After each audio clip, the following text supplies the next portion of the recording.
is this real? Or am I just being a crazy person spending too much time on the internet? Well, this summer, we got a call. We didn't reach out. This person called us. Lexi, who's standing right there, who's a genius, one of our producers, gets this call from this guy who's a tenured Stanford medical school professor. And he wants to come on the show. Now, this guy has a couple patents, and so he's rich. And he's got tenure at one of the most prestigious schools in the world. So, like, he's not a flake. He comes on and he's like, 11 years ago, the US government reached out to me because I'm an expert on head injuries, on brain injuries, traumatic brain injuries, as a physician, and they had all these court cases from families of US servicemen, over 100, who'd been killed by UFOs. And the Department of Defense was refusing to give them death benefits or medical benefits. And I'm like, and he's like, so they're in the courts. And I was like, there are over 100 servicemen killed by UFOs? Like, what?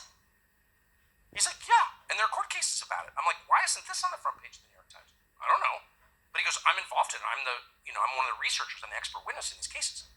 Holy shit, what does that mean? And he's like, for example, UFOs appear to be attracted, for whatever reason, to nuclear energy.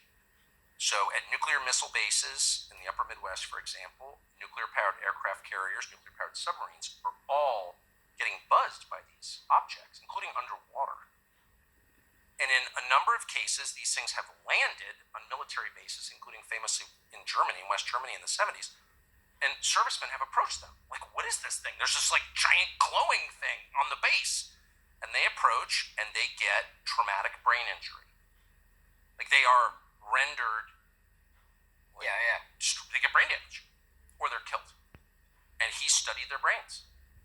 And they have, this is all totally real. This is the Department of Defense, dude.